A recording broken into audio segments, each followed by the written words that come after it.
नमस्कार विद्यार्थी मित्रांनो, डिजिटल एज्युकेशन या यूट्यूब चॅनलमध्ये चालणाऱ्या ऑनलाईन पाठामध्ये आपणा सर्वांचं हार्दिक स्वागत आहे. विद्यार्थी मित्रांनो, रत्नागिरी जिल्हा परिषदेमार्फत राबवण्यात येत असलेला उपक्रम इस्रो भारत व नासा अमेरिका संशोधन केंद्र विद्यार्थी भेट उपक्रम हा इयत्ता 5वी ते 7वी करिता राबवण्यात येतो. आणि या उपक्रमाच्या अंतर्गत जी निवड चाळणी परीक्षा होते, या निवड चाळणी परीक्षा दृष्टिकोनातून घटकानुसार नमुना प्रश्नपेढी भाग 10 मध्ये आज आपण ध्वनी या पाठावर आधारित आपण आजच्या या व्हिडिओमध्ये काही प्रश्नांचा या ठिकाणी सराव करणार आहोत. तर आपण आता व्हिडिओला सुरुवात करत आहोत. तर स्क्रीनवरील हा पहिला प्रश्न या ठिकाणी आहे की आवाजाला शास्त्रीय भाषेत काय म्हणतात. आणि मित्रांनो, या प्रश्नाचं उत्तर आहे ध्वनी. प्रश्न क्रमांक 2, ध्वनीच्या निर्मितीसाठी कशाची आवश्यकता असते. आणि मित्रांनो, या प्रश्नाचं उत्तर आहे कंपनाची. प्रश्न क्रमांक 3, ध्वनीच्या प्रसारणासाठी कशाची आवश्यकता असते. तर ध्वनीचं प्रसारण होण्यासाठी मित्रांनो माध्यमाची आवश्यकता असते. पुढे पाहूया आपण प्रश्न क्रमांक 4, ध्वनीचं प्रसारण कोणकोणत्या माध्यमातून होते. तर मित्रांनो, या ठिकाणी आपण जो तिसरा प्रश्न बघितला की ध्वनीच्या प्रसारणासाठी माध्यमाची आवश्यकता असते, आणि हे माध्यम कोणतं आहे. तर माध्यम आहेत स्थायू, द्रव व वायू ही माध्यमं आहेत. प्रश्न क्रमांक 5, जमिनीमध्ये असणाऱ्या गांडुळांचा आवाज कोणत्या पक्ष्यांना सहज ऐकायला येतो. तर रॉबिन व वुडकॉक हे जे पक्षी आहेत यांना जमिनीमध्ये असणाऱ्या गांडुळांचा आवाज ऐकायला येतो. तर त्यांचे कान हे अत्यंत संवेदनक्षम असतात. प्रश्न क्रमांक 6 या 5व्या प्रश्नाला जोडून आहे. कोणत्या पक्ष्यांचे कान अत्यंत संवेदनक्षम असतात. रॉबिन व वुडकॉक साहजिकच आहे, त्यांना जर जमिनीमधील गांडुळांच्या हालचालीचा आवाज जर येत असेल तर त्यांचे कान हे अत्यंत तीक्ष्ण आणि संवेदनक्षम असण्याची शक्यता आहे. प्रश्न क्रमांक 7, ध्वनीची तीव्रता कशात मोजतात. ध्वनीची तीव्रता मोजण्याचे जे एकक आहे ते डेसिबल हे आहे. प्रश्न क्रमांक 8, ऐकण्यास त्रासदायक असणारे सततचे आवाज ज्यामुळे आपल्याला शारीरिक व मानसिक त्रास होतो त्याला टिंबटिंब म्हणतात. तर या सिच्युएशनला ध्वनी प्रदूषण असं म्हणतात. प्रश्न क्रमांक 9, टिंबटिंबमध्ये ध्वनीचे प्रसारण सर्वात जलद होते. तर स्थायू पदार्थातून ध्वनीचं प्रसारण जलद होतं. ध्वनीचे प्रसारण टिंबटिंबमधून होत नाही. 10वा प्रश्न आहे. तर निर्वात पोकळी याच्यातून ध्वनीचं प्रसारण होत नाही.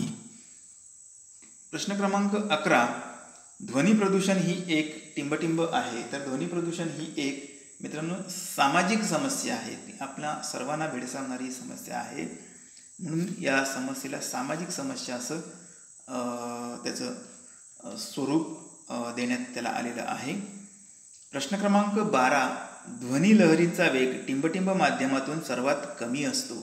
तर ध्वनीच्या लहरींचा जो वेग आहे तो वायू रूपातून म्हणजे वायुरूप माध्यमातून सर्वात कमी असतो. आपण मागच्या प्रश्नामध्ये पाहिलं होतं का की ध्वनीचं प्रसारण स्थायू पदार्थातून हे सर्वात जलद होतं, मात्र वायुरूप पदार्थातून वायुरूप जे माध्यम आहेत या माध्यमातून ध्वनीचं प्रसारण मात्र सर्वात कमी होत असतं. प्रश्न क्रमांक 13, डेसिबल हे नाव कोणत्या शास्त्रज्ञाच्या सन्मानार्थ दिले गेले. तर अलेक्झांडर ग्राहम बेल यांच्या सन्मानार्थ काय केलं आहे, डेसिबल हे नाव ध्वनीचं जे एकक आहे त्याला देण्यात आलेलं आहे. ध्वनीची तीव्रता 10 पटीने वाढते तेव्हा ध्वनी पातळी टिंबटिंबने वाढते.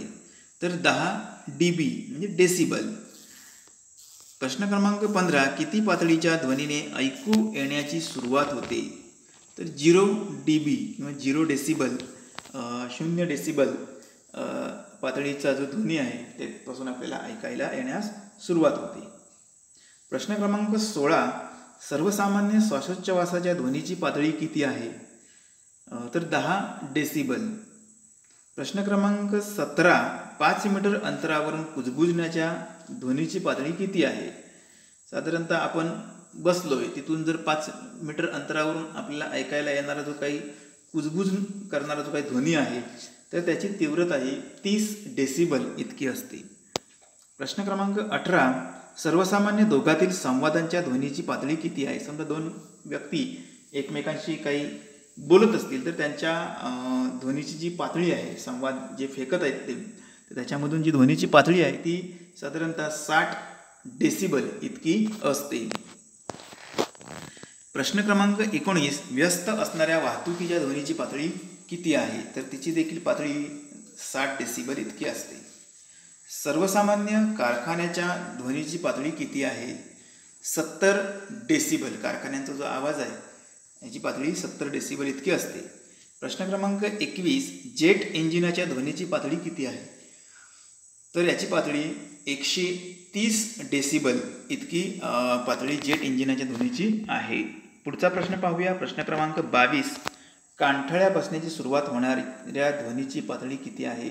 मित्रांनो बघा, ज्यावेळेस आपण दिवाळीमध्ये फटाके वाजवतो त्या फटाक्यांचा आवाज हा कानठळ्या बसवणारा आपल्याला ऐकायला येत असतो आणि मग या आवाजाची जी तीव्रता आहे किंवा या ध्वनीची तीव्रता आहे ती 120 डेसिबल इतकी आहे.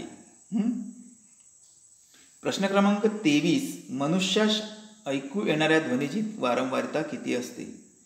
तर 20 हर्ट्ज ते 20,000 हर्ट्ज एवढी वारंवारता मनुष्याला ऐकू येणाऱ्या ध्वनीची असते.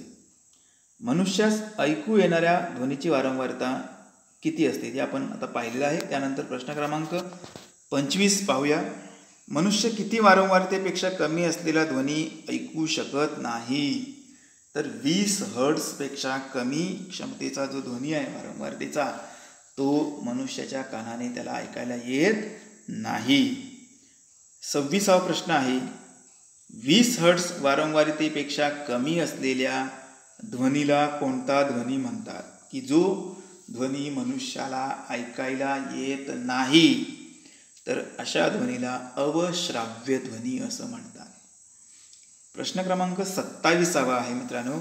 20,000 हर्ट्ज वारंवारतेपेक्षा जास्त असलेल्या ध्वनीला कोणता ध्वनी म्हणतात? म्हणजेच मनुष्याच्या ऐकण्याची जी क्षमता आहे, जी वारंवारता आहे ती 20 हर्ट्जपेक्षा जास्त आणि 20,000 हर्ट्जपेक्षा कमी एवढी आहे. आणि मग आता 20,000 हर्ट्ज वारंवारतेपेक्षा जास्त जो ध्वनी आहे तर या ध्वनीला श्राव्यातीत ध्वनी असं म्हणतात. 20,000 हर्ट्जपेक्षा कमीला अवश्राव्य ध्वनी आणि 20,000 हर्ट्जपेक्षा जास्त वारंवारता असलेल्या ध्वनीला श्राव्यातीत ध्वनी. या दोन्ही गोष्टी आपण लक्षात ठेवायच्या आहेत. प्रश्न क्रमांक 27वा आहे. 20,000 हर्ट्जपेक्षा कमी वारंवारतेचे ध्वनी म्हणजेच अवश्राव्य ध्वनी कोणत्या प्राण्याद्वारे काढले जातात? तर या ठिकाणी उत्तर मित्रांनो आहे व्हेल मासे, हत्ती, गेंडा हे जे प्राणी आहेत तर हे 20 हर्ट्जपेक्षा कमी वारंवारतेचे ध्वनी म्हणजेच अवश्राव्य ध्वनी ते काढतात. 20 हर्ट्जपेक्षा जास्त वारंवारतेचे ध्वनी म्हणजे श्राव्यातीत ध्वनी कोणता प्राणी ऐकू शकतो? तर याचं उत्तर आहे कुत्रा. कुत्रा हा जो प्राणी आहे तो 20,000 हर्ट्जपेक्षा जास्त वारंवारतेचे ध्वनी म्हणजे श्राव्यातीत ध्वनी तो ऐकू शकतो. मेंदूतील गाठी ओळखण्यासाठी कोणत्या ध्वनीचा उपयोग केला जातो? समजा एखाद्या व्यक्तीला मेंदूमध्ये काही गाठी वगैरे असतील त्याचं निदान करण्याचं असेल तर त्या ठिकाणी श्राव्यातीत ध्वनीचा हा उपयोग केला जातो. धातूमधील दोष ओळखण्यासाठी कोणत्या ध्वनीचा उपयोग केला जातो? तर त्याही ठिकाणी श्राव्यातीत ध्वनीचा उपयोग केला जातो. रडार यंत्रणेमध्ये कोणत्या ध्वनीचा उपयोग केला जातो? तर रडार यंत्रणा जी आहे या यंत्रणेमध्ये देखील श्राव्यातीत ध्वनीचा उपयोग करण्यात येतो. प्रत्येक द्रव्यामध्ये ध्वनीचा वेग हा टिंबटिंब असतो. तर प्रत्येक द्रव्यामध्ये ध्वनीचा वेग हा वेगवेगळा असतो. आपण स्थायीरूप माध्यम पाहिलं, वायुरूप माध्यम पाहिलं, त्यानंतर द्रवरूप माध्यम जर पाहिलं तर या तीनही माध्यमांमध्ये ध्वनीचा जो वेग आहे प्रसारणाचा तो वेगवेगळा असतो. ध्वनीच्या परावर्तनास काय म्हणतात? तर मित्रांनो, ध्वनीच्या परावर्तनास प्रतिध्वनी. आता आपण एखाद्या बंद खोलीमध्ये आपण जर किंवा एखाद्या हॉलमध्ये जर आपण सहजरित्या एखादी टाळी वाजवली तर त्या टाळीचा पुन्हा आपल्याला दुसरी टाळी आपल्याला ऐकायला येते, म्हणजे इको म्हणतात त्या पद्धतीनं. तर पुन्हा पुन्हा तो आवाज ऐकायला येतो, त्याला प्रतिध्वनी असं म्हणतात. कोरड्या हवेपेक्षा दमट हवेत ध्वनीचा वेग टिंबटिंब असतो. तर कोरड्या हवेपेक्षा दमट हवेत ध्वनीचा वेग अधिक किंवा जास्त असतो. प्रश्न क्रमांक 35. चंद्रावर ध्वनी ऐकू येत नाही कारण? तर मित्रांनो, याचं कारण आहे की चंद्रावर हवेचं वातावरण नाही, म्हणून चंद्रावर ध्वनी ऐकू येत नाही. सोनार पद्धत कोठे वापरली जाते? तर मित्रांनो, सोनार या पद्धतीमध्ये ध्वनीचा उपयोग केला जातो आणि ही जी पद्धत आहे तर समुद्राची खोली मोजण्यासाठी या पद्धतीचा उपयोग केला जातो. प्रश्न क्रमांक 37 आहे. सोनार पद्धतीत ध्वनीचे कोणते तत्व वापरतात? तर मित्रांनो, या सोनार पद्धतीमध्ये प्रतिध्वनी हे जे ध्वनीचं तत्व आहे हे तत्व वापरलं जातं.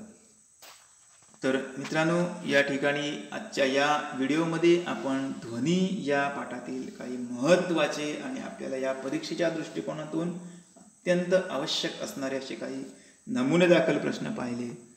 आपण या पाठामध्ये शेवटपर्यंत सहभागी झालात त्याबद्दल आपणा सर्वांना मी धन्यवाद देतो. यानंतर आपण पुढच्या पाठामध्ये भेटूया आणि आपण जर या चॅनलवर नवीन असाल तर चॅनलला जरूर सबस्क्राईब करा आणि बेल आयकॉन बटनावर प्रेस करून नोटिफिकेशन देखील मिळवा पुढील सर्व व्हिडिओंचे.